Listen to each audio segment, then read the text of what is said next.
Assalamu alaikum dear student of class 9th numerical problem Balochistan board chapter number 7। पहला numerical है हमारे पास calculate the density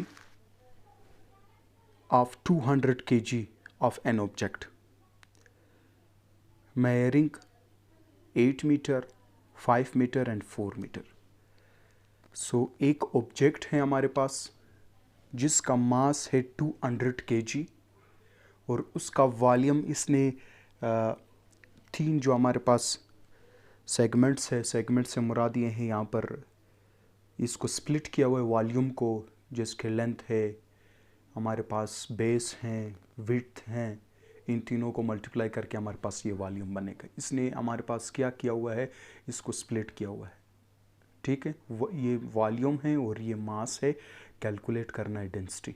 ठीक, सो सबसे पहले सॉल्यूशन में गिवन डेटा लिख लेते हैं। गिवन डेटा, ठीक, बिल्कुल आप लोगों ने भी इसी तरीके से एग्ज़ाम में लिखना है।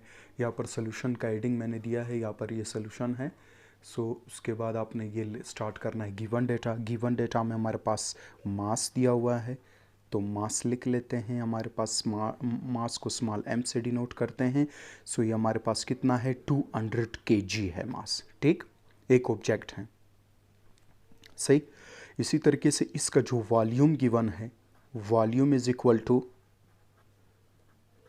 वॉल्यूम को V से भी लिख सकते हो, VOL से भी लिख सकते हो, कोई इशू नहीं। वॉल्यूम है हमारे पास, वो कितना है, 8 meter multiplied by 5 meter multiplied by 4 meter. ठीक है, सो इस वॉल्यूम को हम लोग कैलकुलेशन में मल्टीप्लाई कर देंगे। टू फाइंड क्या करना है, टू फाइंड करना है आपने बिल्कुल इसी तरीके से लिखना है।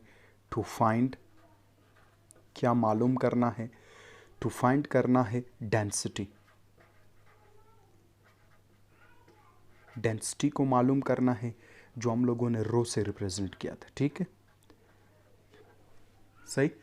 सो कैलकुलेशन पे आते हैं। कैलकुलेशन हेडिंग देना है बिल्कुल आपने इसी तरीके से। कैलकुलेशन के बाद एज वी नो दैट, हम लोग जानते हैं, एज वी नो दैट।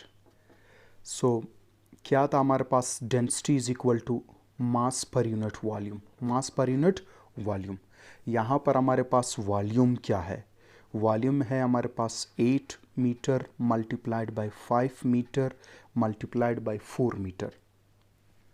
ठीक, सो देखिए यहाँ पर 5 8 ज़ा 40, 40 को 4 के साथ मल्टीप्लाई करेंगे, ये 160। 5 8 ज़ा 40, 40 को 4 के साथ मल्टीप्लाई करेंगे, सो ये क्या आएगा हमारे पास, 160 आ जाएगा। वॉल्यूम क्या आ जाएगा हमारे पास, 160। ठीक, ये एक मीटर ये हैं, ये भी मीटर है हमारे पास, ये भी मीटर है। सो मल्टीप्लाई हो रहे तो इसके पावर एड अप हो जाएंगे। सो ये मीटर क्यूब, वॉल्यूम का जो यूनिट है वो मीटर क्यूब या क्यूब मीटर भी कह सकते हो, सही। सो डेंसिटी, ये हमारे पास जो इक्वेशन है, इसमें हम लोग क्या करेंगे, पुट करेंगे। Putting the values in equation number 1 we get. So इस इक्वेशन में पुट करते हैं मास पर यूनिट वॉल्यूम। सो देख लेते हैं, मास क्या था हमारे पास, 200 kg, 200 डिवाइडेड बाई 160। ठीक है, सो इसको डिवाइड करेंगे 200 पे। सो हमारे पास जो वैल्यू आएगा वो क्या आएगा, 200 को मल्टीप्लाई करेंगे, 200 को मल्टीप्लाई कर लेंगे। एक मिनट बेटा, ये जो हमारे पास न्यूमेरिकल प्रॉब्लम, चले कोई इशू नहीं। 200 kg है, सो इसको मल्टीप्लाई करेंगे 160 पे। सो हमारे पास जो वैल्यू आएगा वो कितना आएगा, ये 0 0 के साथ कैंसिल आउट कर देते हैं, ये 20 डिवाइडेड बाई 16। सो यहाँ पर 4 5 ज़ा 20, 4 4 ज़ा 16, 5 को 4 पे डिवाइड कर लेते हैं। हमारे पास जो रिज़ल्ट आएगा वो कैलकुलेट कर लेते हैं with help of calculator. 5 divided by 4, सो हमारे पास ये रिज़ल्ट आएगा 1.25, 1.25 मीटर। सॉरी, इसका यूनिट क्या था हमारे पास, किलोग्राम पर मीटर क्यूब। या हमारे पास इसका रिजल्ट आ जाएगा। कोई इशू नहीं, एग्ज़ाम में हो सकता है इसको इसकी वैल्यू चेंज कर ले, या एग्ज़ाम में हो सकता है वॉल्यूम की वैल्यू चेंज कर ले, लेकिन इसका फार्मूला और प्रोसीजर बिल्कुल इसी तरीके से हैं। ठीक है, ये हमारे पास इसका रिजल्ट आएगा। इसी तरीके से बेटा numerical problem number second, Balochistan board का न्यूमेरिकल प्रॉब्लम नंबर सेकंड है 9th क्लास का। इसको एडजस्ट कर लेते हैं। हमारे पास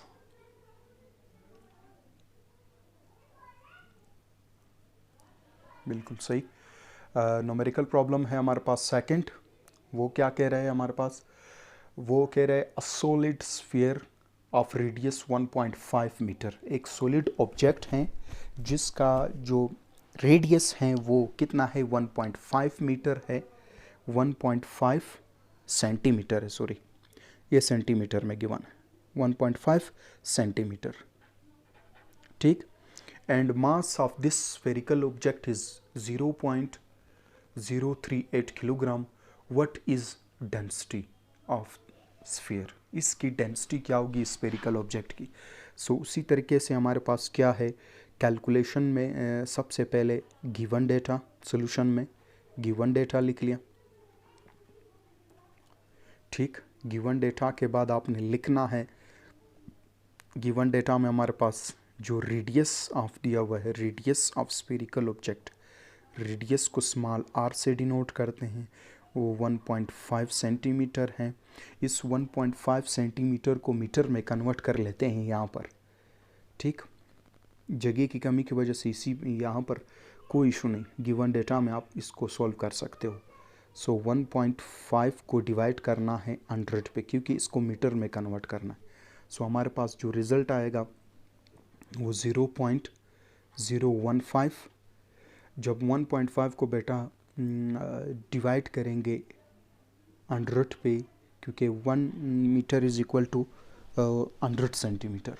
सो छोटी यूनिट से जब बड़ी यूनिट की तरफ जाएंगे सो डिवाइड करेंगे। ठीक, इसी तरीके से हम लोग इसको इस तरह भी लिख सकते हैं। इसको किस तरह लिखेंगे अभी देखें, इसका पॉइंट ख़त्म कर लेते हैं साइंटिफिक नोटेशन में। पॉइंट को इस तरफ ले जाएंगे, ये 10 raised power -1, 10 raised power -2, 1.5 into 10 raised to power -2 meter. बेटा इसका हमारे पास इस तरीके से आएगा। ये अगर हम लोग क्या कर ले, 1.5 को 100 पे डिवाइड कर ले तो हमारे पास ये रिज़ल्ट आएगा। आसानी के लिए कैलकुलेशन में, क्योंकि साइंटिफिक नोटेशन में इसको लिख लेते हैं, वो क्या होगा कि पॉइंट से पहले नॉन ज़ीरो डिजिट आना चाहिए। ठीक, और साइंटिफिक नोटेशन दूसरा ये स्टैंडर्ड फॉर्म है। ठीक, इस तरह लिखा, ये मीटर में कन्वर्ट हो चुका है।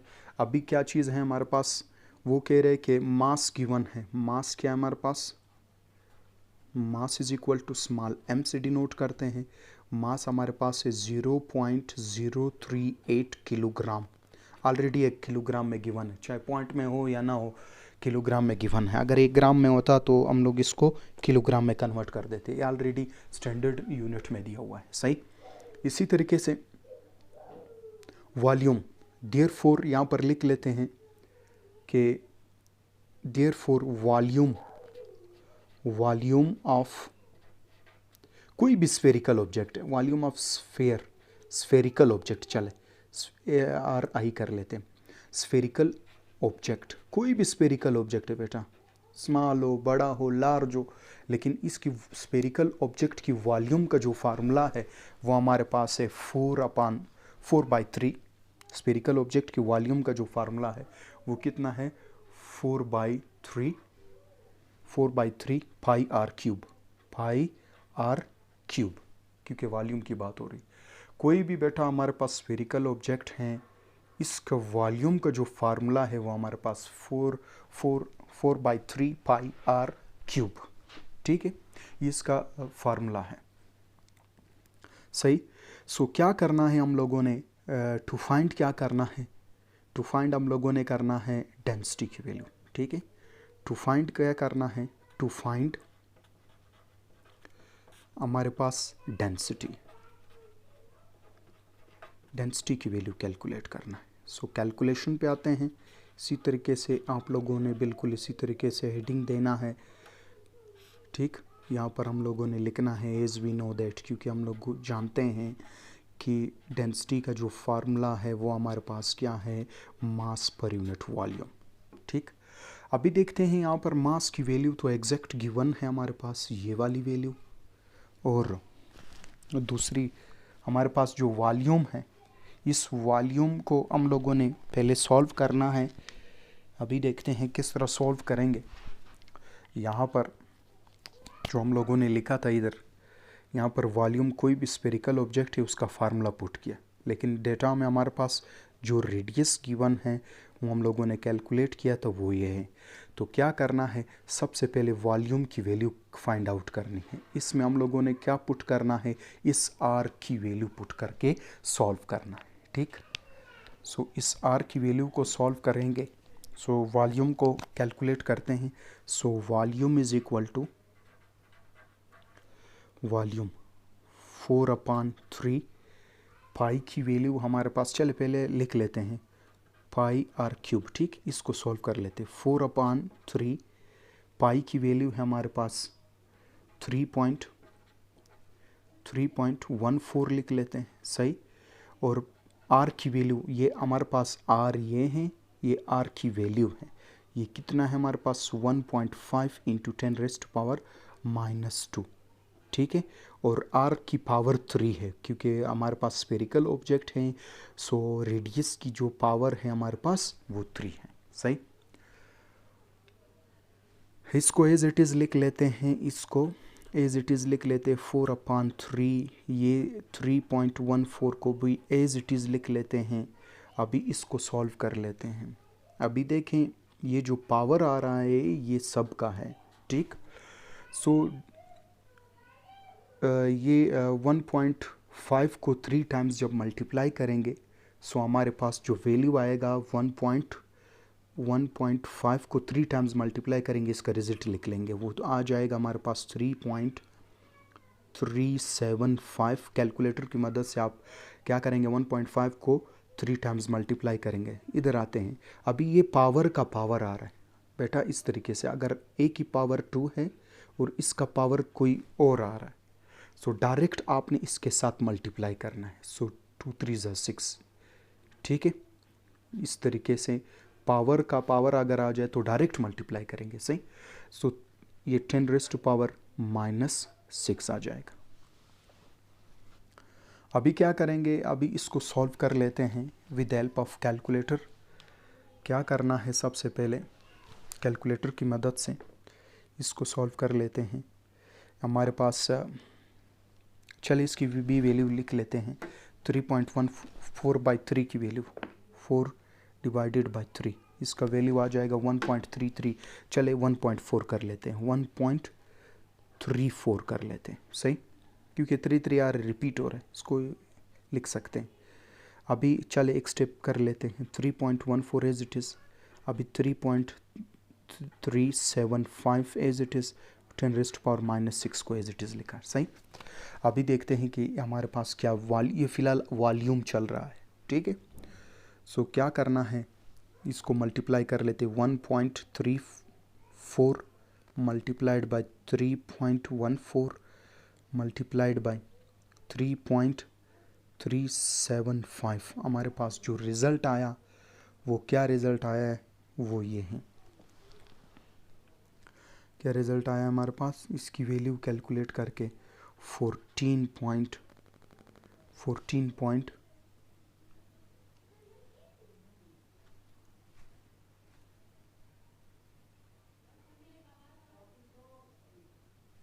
14.20 इंटू 10⁻⁻6। ये हमारे पास किस चीज़ की वैल्यू है बेटा, ये वैल्यू है हमारे पास वॉल्यूम की, ठीक है, मीटर में। अच्छा, सो ये मीटर क्यूब आएगा, ये वॉल्यूम की हमारे पास वैल्यू है।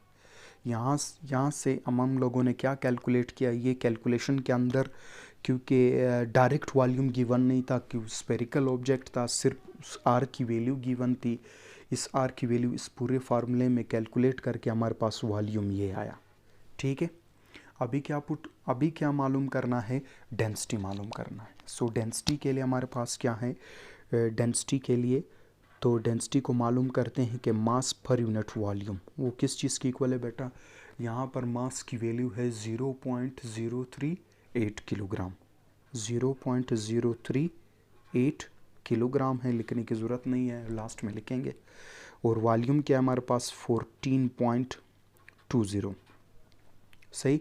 और 10 रेस्ट पावर जो 6 था इसको ऊपर शिफ्ट कर देते हैं, ये 10 रेस्ट पावर प्लस में हो जाएगा, क्योंकि ये अपान में आ रहा था, जब इसको अपान के ऊपर ले जाएंगे इसका पावर क्या हो जाएगा, ये पावर अगर माइनस में है तो प्लस हो जाएगा, ठीक है। तो सबसे पहले अभी इधर देखते हैं कि इसको सॉल्व करने के लिए इस पॉइंट को मैं इधर शिफ्ट कर रहा हूँ, 10 रेस्ट पावर -1, 10 रेस्ट पावर -2, ठीक, 10 रेस्ट पावर -2, और यहाँ पर ले जाएंगे क्योंकि इसके पावर के साथ कुछ वैल्यूज़ कैलकुलेट कर लेंगे, ये भी लिख सकते हो, चलिए लिख लेते हैं। इसकी वैल्यू हम लोग इस तरह लिखेंगे कि मैं इधर लिख लूँ 38 × 10 रेस्ट पावर -3। ये क्या किया मैंने, इस पॉइंट को इधर शिफ्ट किया सिर्फ इसके पावर के साथ सिंप्लीफिकेशन की वजह से। ये 10 रेस्ट पावर 6 हैं और divided by 14.20 as it is, ठीक। सो नेक्स्ट स्टेप में क्या आएगा, नेक्स्ट स्टेप में डेंसिटी इज इक्वल टू, इस स्टेप में क्या आ जाएगा, ये एज इट इज़ लिखूँगा, ठीक। हमारे पास ये एज इट इज़ है, इसको एज इट इज़ लिखा और इसको भी एज इट इज़ लिख लिया 14.20 को। ये क्या चीज़ रह जाएगा हमारे पास, ये रह जाएगा 10 रेस्ट पावर 3 रह जाएगा, सही, क्योंकि ये पावर ऐड हो जाएंगे। इसको मैंने एक स्टेप वो कर लिया, एक स्टेप डायरेक्ट कर लिया कि 10 रेस्ट पावर अगर बेस में तो पावर ऐड हो जाते हैं, ये -3 है, ये +6 है, तो हमारे पास रिजल्ट आएगा 3 आ जाएगा, ठीक। सो 38 को डिवाइड करेंगे 14.02 के साथ, 38 को डिवाइड करेंगे 14.20 के साथ, हमारे पास जो वैल्यू आया वो 2.67 इंटू 10 रेस्ट पावर 3, ये हमारे पास क्या आ जाएगा, डेंसिटी आ जाएगा। क्या वैल्यू है हमारे पास,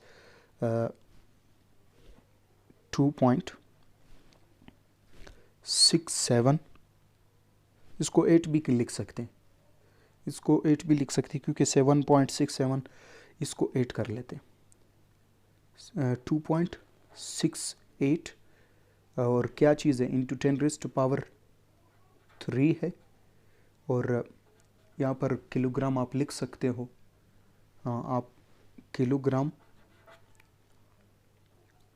मीटर क्यूब ये भी लिख सकते हैं आप, और या इस तरह भी लिख सकते हो, आगे स्टेप भी कर सकते हो लेकिन ज़रूरत नहीं, एक स्टेप और भी कर सकते हैं लेकिन ज़रूरत नहीं है, ठीक है। ये हमारे पास इसकी वैल्यू है क्योंकि ऑलरेडी किलोग्राम में गिवन। क्या वैल्यू आया हमारे पास, ये वैल्यू आ जाएगा हमारे पास डेंसिटी की जो वैल्यू है according to this given statement और गिवन क्वेश्चन, हमारे पास ये वैल्यू आ जाएगा, ठीक है बेटा। उम्मीद है आप लोगों को इजी लगा होगा। Thank you so much.